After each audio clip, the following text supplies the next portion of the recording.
All right, hello.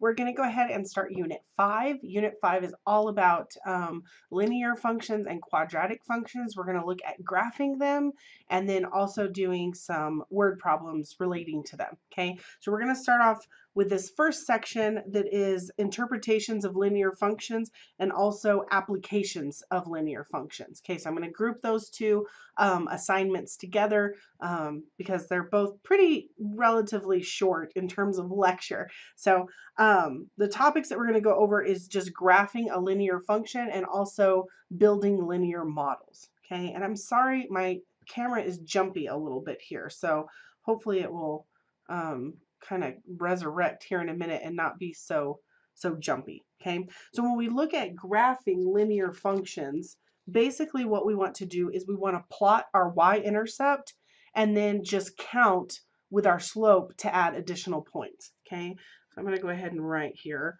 plot the y-intercept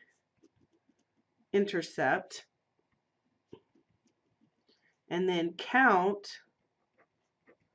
to additional points using the slope. Okay, plot the y-intercept and then count to additional points using the slope. Okay, so what that looks like, if we look at our first example here, it says graph the linear function. Okay, and our linear function is 4x, or f of x equals 4x minus 2. Okay, so remember, whatever this number is out here, this is written already in y equals mx plus b form. Okay, and remember, when it's written in this form, whether it's in function notation or just regular standard equation form, whatever's in front of our x term, the coefficient of our x term is our slope, right? And the constant that's being added out there is our y-intercept, or our b. Okay, so since this one's already written in that form, we can see that our y-intercept is the point 0, negative 2, and then our slope is 4. Okay, so when we graph it, we just want to plot our y-intercept. So we're going to go to where y, this is our y, this is our x. We're going to go to where y is negative 2, which is right here, and that's going to be our starting point.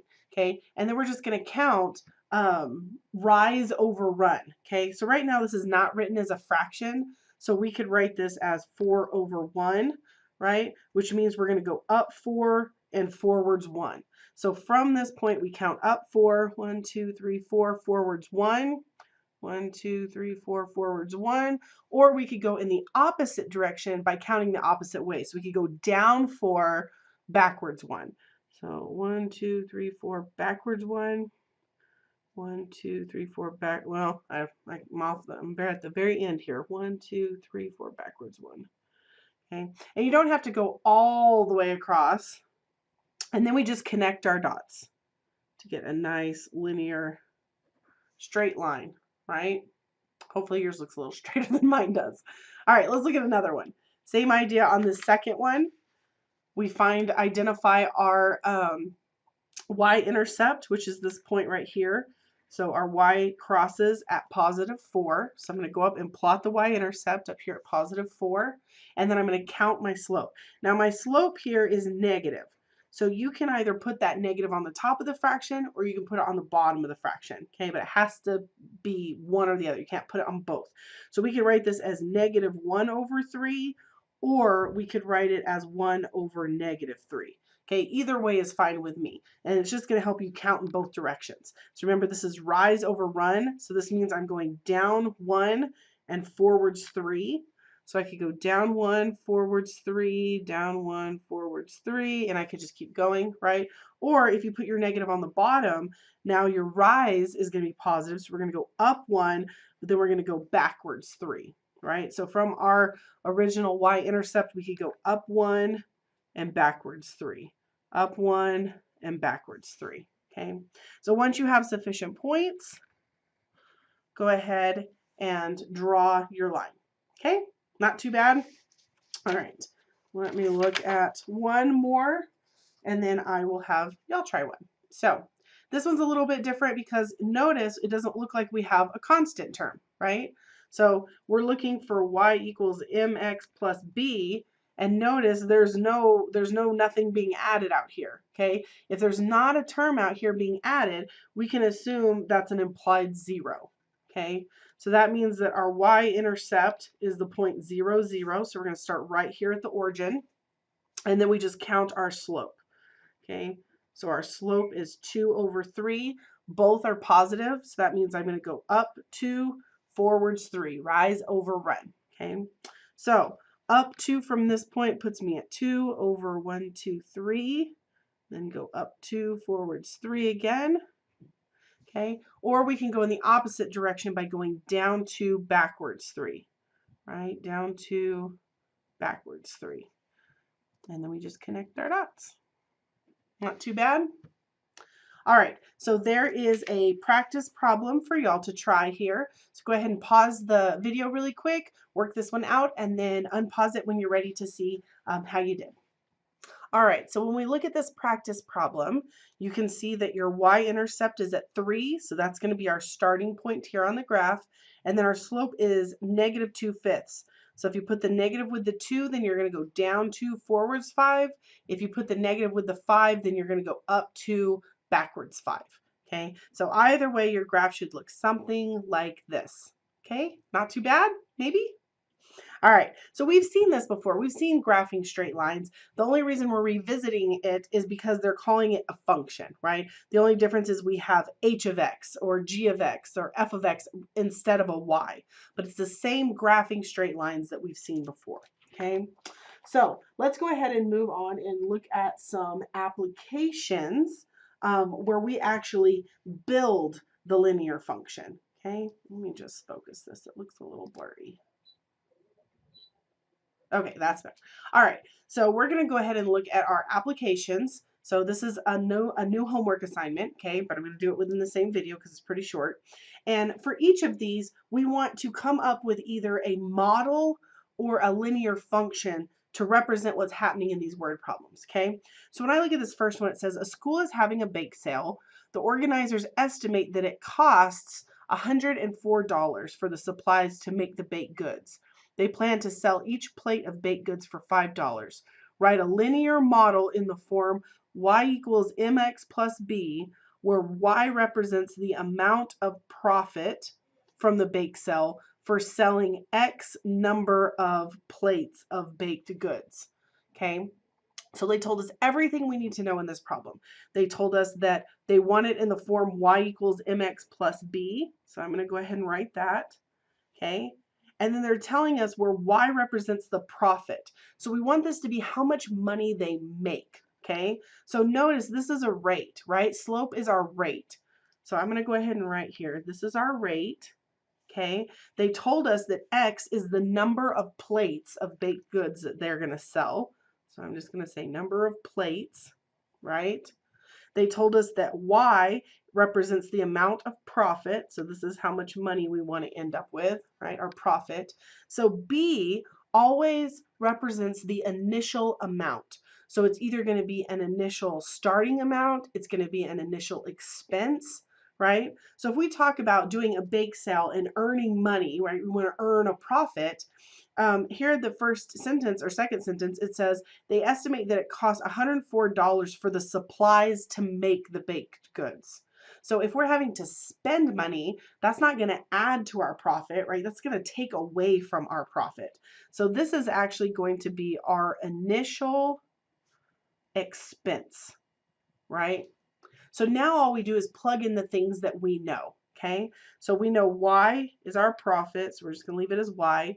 We know how much we're going to charge, what the rate is for the plates of baked goods that we're making. We're going to charge $5 a plate, right? So that's our rate, times however many plates we sell, which we don't know, right? So this is going to give us our profit, $5 per plate. So however many we sell, we just multiply it by 5, but we have to subtract, right, that original expense, okay? We're not adding it, but we're subtracting that $104 that we had to spend on supplies. Okay, so this is my linear model. So now if I want to know how much profit I get, I just plug in however many plates of baked goods that we sell, and this will give me that amount. Okay, let's look at another one, coming up with just that linear model.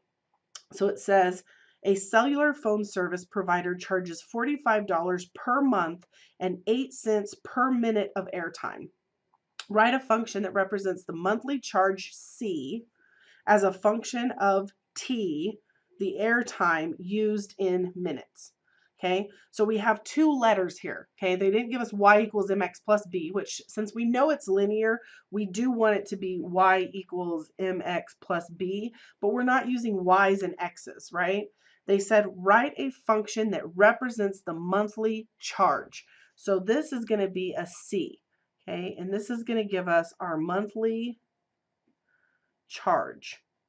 Okay, and that's going to be equal to, again, this is still our rate, so we're just going to leave it as m, okay, rate. And instead of x, it says we want our monthly charge, which we're writing as c, to be a function of t. C is a function of t. That means we want to write this as c evaluated at t, okay? So that means what we're plugging in is actually t, not x. Okay, so we're going to put a t here, plus that initial amount. Okay, so notice it tells us that t is the airtime used in minutes. Okay, so we know t represents the number of minutes. Okay, and we need to figure out what this initial amount is going to be. Okay, so let's read our problem again. So a cellular phone service provider charges $45 per month. So that is going to be that initial charge. Okay, so I'm going to go ahead and write here. This is our initial charge.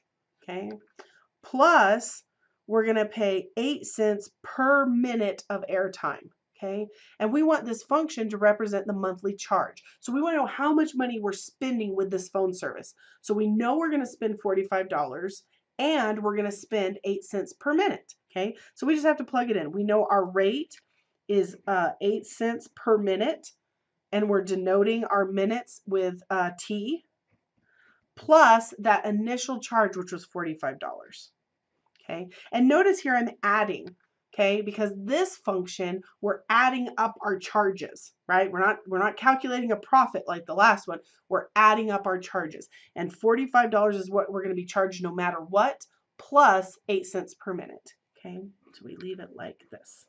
All right, so there are two for y'all to try. Be sure you pay attention to how they want it represented, if they're going to give you different letters to represent X and Y, or if they just want you to use the slope-intercept form. Okay, so 1 and 2, I want y'all to go ahead and pause the video, take a minute to work those out, create the linear model, and then when you're ready, unpause the video and we'll see how you did.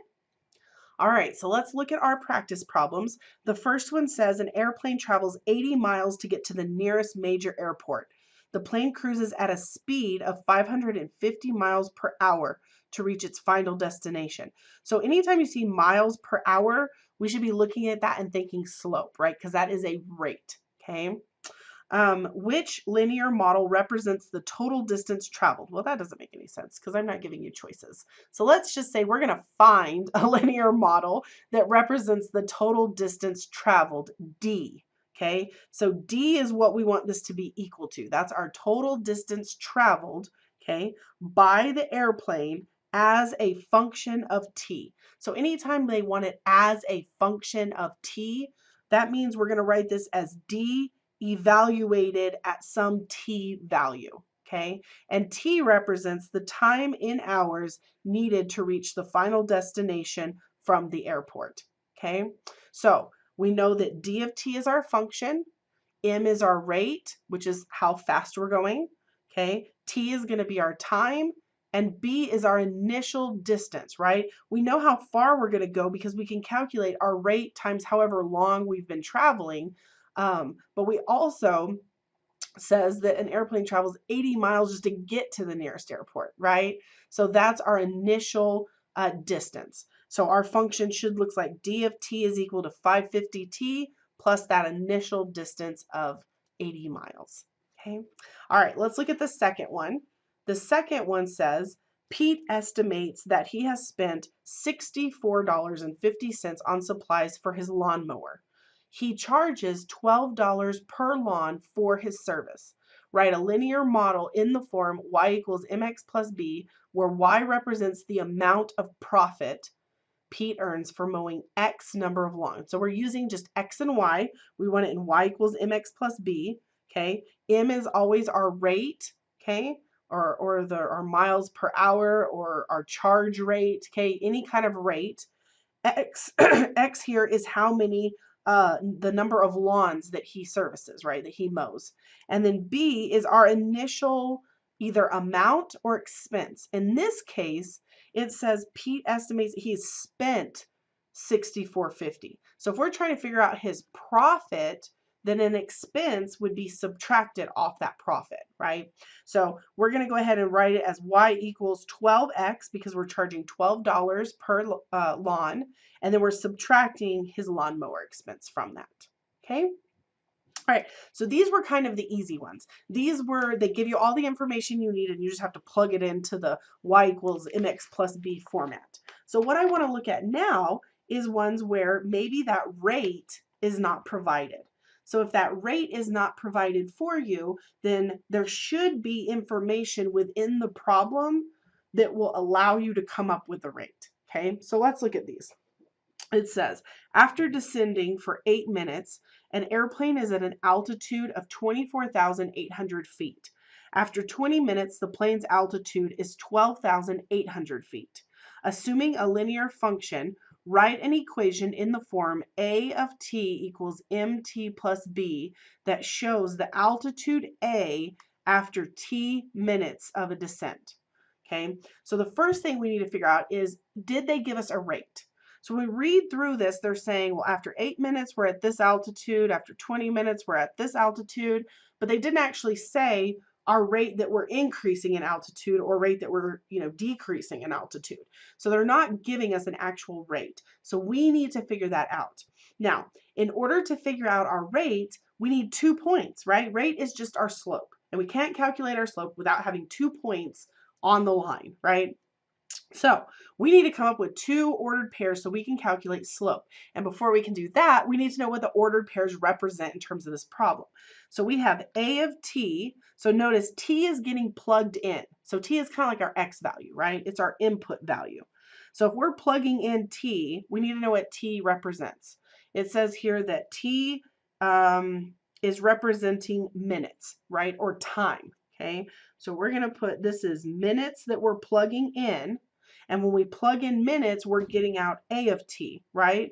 And it says A of t is a function that shows the altitude A, okay? So when we plug in our minutes, we're getting out an altitude, okay? So it's important that you know what your ordered pairs represent so you get your numbers in the correct order, okay? So I need to come up with 2 ordered pairs that represents minutes and altitude. So if I look back through my problem here, it says after descending for 8 minutes, an airplane is at an altitude of 24,800. So that's my first ordered pair, okay? So I'm going to put over here, we need to know our rate, and so we need 2 points. So our first point is going to be after 8 minutes, we're at an altitude of 24,800. Okay, and then our second point is our second sentence here, which says after 20 minutes, the plane's altitude is 12,800. So after 20 minutes, we're at 12,800. Okay, all right. So now that we have our 2 points of reference, we can calculate our slope, right? I'm going to put here, need to find slope. Okay. All right, so remember our slope formula is y2 minus y1 over x2 minus x1, right? So we're going to go ahead and plug in our values. Our slope says our second y value is 12,800 minus my first y value, which is 24,800, all over my second x value, which here is 20, minus my first x value, which here is 8. Okay, and then we just need to simplify. So when I simplify this, 12,800 minus 24,800 gives me a negative 12,000. And on bottom, 20 minus 8 gives me 12. So when I reduce this fraction, I end up with negative 1,000. Okay, so yay, now I have my rate. Okay, but we're not stopping there, right? We want to come up with this model. So in order to come up with this model, this is just y equals mx plus b, right? And in order to do that, we have to use our point slope formula. So I'm going to go ahead and write y minus y1 is equal to m times x minus x1. Now in this problem, we're using a's and t's instead of x's and y's. But it's easier for me to just do it with x's and y's, and then at the end I replace them with whatever letters they're having issues for this particular problem. Okay, so that's how I'm going to do these examples. So I need a point, right? I need an x1, y1, and it doesn't matter which of these you pick. I'm going to go ahead and pick my first point, right? So we're going to use that first point, and we're going to use the slope that we just figured out and plug it into our point slope formula. So I have y minus the y value of the point that I chose, which was 24,800, okay, is equal to my slope, which we found to be negative 1,000, times x minus the x value that I chose, which was 8. Okay, so then I go ahead and simplify. So I have y minus 24,800 is equal to, when I distribute my 1,000, negative 1,000x plus 8,000. Okay, and then I just need to move my 24,800 to the other side, and I do that by adding. Plus 24,800. So I end up with y is equal to negative 1,000x plus 32,800. Okay, now remember, now that I have this all worked out and I have that linear model, what I need to do now is make sure that it's labeled with the correct letters. So remember, instead of x's here, we were using t's, right, to represent time, okay, to represent our minutes. And instead of y, we were supposed to use a of t to show that we're evaluating this function for our altitude after t seconds. All right, so just replacing that x with t and the y with a of t. Okay, let's look at another one. This one says, in 2009, a tree was 10 feet tall. In 2012, it was 16 feet tall. See how they're giving us 2 reference points? And we want to write a linear model to represent the height h of the tree t years after 2006. So t years after 2006. So we have 2 things that we're talking about here. We're talking about time and the height of the tree. Okay, so it says write a linear model to represent the height. So we want it to be equal to h, right? Or we want it to be h equals, because this is supposed to represent height. So I'm going to go ahead and write, we are using y equals mx plus b, but because we want it to be written in terms of height, right, after t years, we're actually going to write our answer as h, which is our height at a given time, right, after t years. So it's going to look like h of t is equal to mt plus b. Okay, so I write this now just so that we know what our final answer should look like. But when you're working it out, if you want to use x's and y's, that's fine with me. Just don't forget to put back in the letters they want you to use at the end. Okay, all right, so here again, our rate was not given. So before we do anything, we need to find our slope, okay, or find the rate at which that tree is growing. So if this is supposed to represent our height at a given time, then that means our ordered pairs are that we're plugging in time, right, or years, and we're getting out the height of the tree. Okay, now notice this time is in years after 2006, right? So if they give us 2009 as a reference point, then I'm going to come over here. 2009 minus 2006 gives me 3, right? So what that tells me is that this first reference point that starts in 2009, it's been 3 years since 2006. So if my t is 3, then that's going to give me the ordered pair 3 comma however tall the tree was, right? So in 2009 it was 10 foot tall. So that gives me the ordered pair 3, 10, because this is my time and this is my height. Okay, does that make sense? After 3 years, because it's 2009, our tree is 10 foot tall. Now we need to do the same thing for our second reference point in 2012. So in 2012, if I subtract 2006, right, then 6 years has passed. So that means my t, or my time, is 6. Okay, so at 6, now my tree is 16 feet tall. So that's going to give me the ordered pair 6, 16. Okay, because this is my time and this is my height. Okay, so just like the last problem, they gave us 2 reference points or reference quantities, right? So what we're going to do now is use those 2 points and calculate our slope. So slope is equal to y2 minus y1 over x2 minus x1. And we're just going to plug in our values. So my second y value is going to be 16 minus my first y value, which is going to be 10.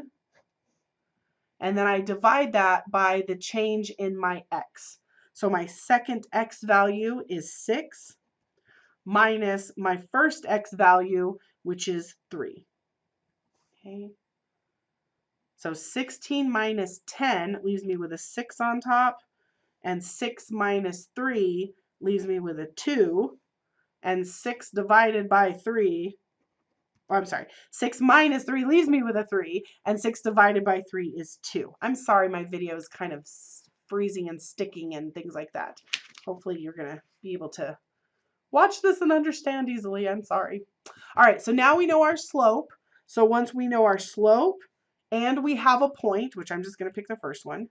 Now that we have a point and a slope, I'm going to go ahead and plug it into our y minus y1 is equal to m times x minus x1, using the point I chose and the slope we just calculated.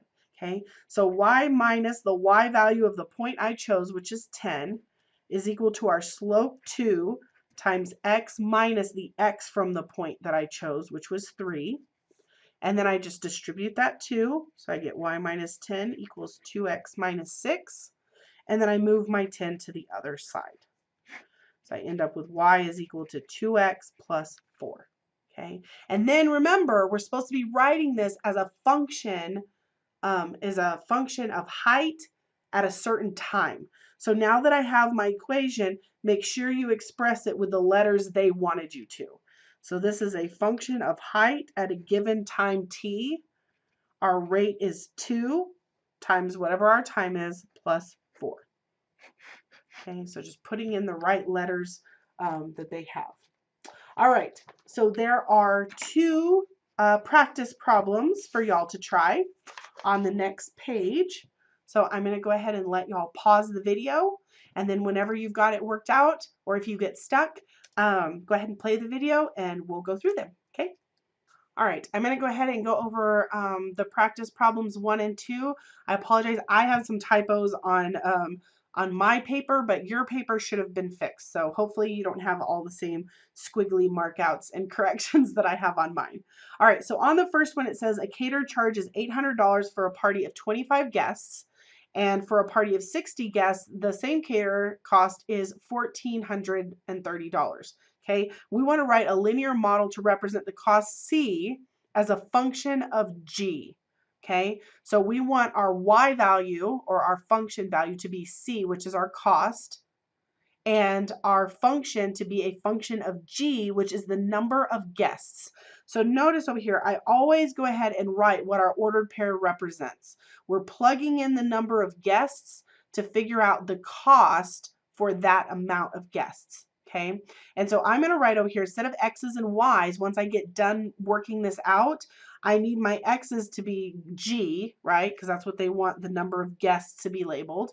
And then we want it in function notation as the cost for that many guests. Okay, so this is what my x and y is going to be. Now, when I actually work it out, I'm just going to use x's and y's, and then I'll replace them with the letters that they want at the end.